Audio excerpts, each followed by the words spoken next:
کیا رمضان میں مرنے والے کی کوئی زائد فضیلت ہے؟ کیا اس سے حساب و کتاب نہیں ہوتا؟ محمد اویس انڈیا سے۔ بعض روایتوں میں آتا ہے جو جمعے کی رات کو انتقال کرے گا اس سے عذاب قبر نہیں ہوتا، بعض میں آتا ہے جو رمضان میں انتقال کرے گا اس سے عذاب قبر نہیں ہوتا، پھر بعض میں آتا ہے کہ قیامت تک کے لیے ہٹا لیا جاتا ہے، بعض سے پتہ چلتا ہے صرف رمضان میں ہٹایا جاتا ہے۔ لیکن اس بارے میں جتنی روایتیں سب ضعیف ہیں اور بہت زیادہ ضعیف ہیں، تھوڑی بہت ضعیف بھی نہیں ہیں۔ تو بعض علماء نے دیکھا کہ چلو روایتیں ہیں، اللہ کی رحمت سے امید کی جا سکتی ہے کہ بخشش ہو جائے گی، لیکن حقیقت جو ہے نا دلائل کی قوت کی روح سے ان روایتوں میں جان نہیں ہے۔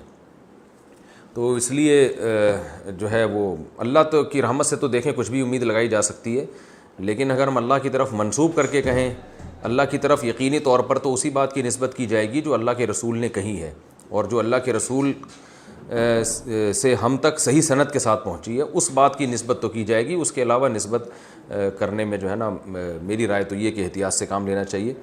البتہ یہ ضرور ہے کہ جو بھی مقدس جگہیں ہوں، مقدس مقامات ہوں، تو ان مقدس جگہیں اور ان مقدس مقامات میں موت کی ویسے ہی ایک فضیلت ہے۔ تو جمعے کا دن اور جمعے کی رات بھی مقدس، اور رمضان بھی مقدس ہے، اور روزے کی حالت میں موت پر صحیح حدیث ہے کہ روزے کی حالت میں جس کی موت واقع ہوگی جنت میں داخل ہوگا، اس پر مسند احمد کی صحیح روایت موجود ہے۔ تو اور رمضان میں اگر کوئی کسی کی موت واقع ہوتی ہے تو ہم اللہ کی رحمت سے امید کر سکتے ہیں کہ اس پر رحمت زیادہ ہوگی، جیسے مدینہ میں موت ہے، مکہ میں موت ہے، یا جنت البقیع میں دفن ہونا، یہ سب فضیلت والی چیزیں تو اللہ کی رحمت سے امید کی جا سکتی ہے۔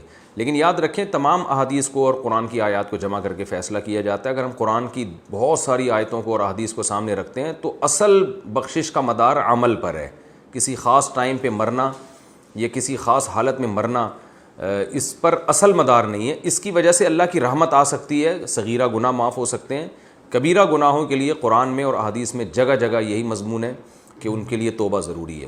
یہ اس لیے کہہ رہا ہوں کہ بعض دفعہ لوگ کوئی بہت بڑا کھلے عام گناہ گار ہوتا ہے، کھلے عام بدماشی کر رہا ہوتا ہے، ظلم کر رہا ہوتا ہے، رمضان میں مر جاتا ہے تو ہم اس کو جنت میں پہنچا دیتے ہیں۔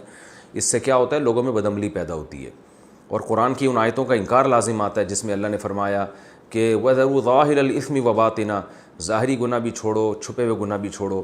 ان الذین یکسبون الاثم، جو لوگ گناہ کماتے ہیں، سیجزون، عن قریب ان کو بدلہ دیا جائے گا۔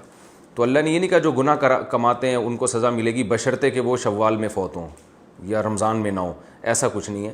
اصل قانون یہی ہے۔ باقی جو روایات میں آتا ہے کہ روزے کی حالت میں موت واقع ہوئی تو مبارک موت ہے، عبادت کرتے ہوئے دنیا سے جا رہا ہے، تو اللہ سے امید کی جا سکتی ہے۔ لیکن اصول اور ضابطہ بہرحال یہی ہے کہ جب تک گناہوں سے توبہ نہیں کرے گا بخشش نہیں ہوگی۔ تو اس میں صغیرہ گناہ مراد ہوتے ہیں۔ دخل الجنہ کا مطلب یہ کہ اس کے اگر صغیرہ گناہ جو بہت کثرت سے تھے، رکاوٹ بن رہے تھے، تو اللہ اس کو صغیرہ گناہوں کو معاف کر کے جنت میں داخل کر دے گا، یہ اللہ سے امید ہے۔ تو خلاصہ یہ نکلا کہ روزے کی حالت میں موت اگر ہوتی ہے تو اس کی فضیلت تو صحیح حدیث میں واقع ہوئی ہے۔ خاص رمضان میں موت واقع ہونا یا جمعے کی رات کو موت واقع ہونا، اس کی فضیلت کسی صحیح حدیث میں نہیں ہے، نہ لیلۃ القدر میں موت کی فضیلت کسی صحیح حدیث میں ہے۔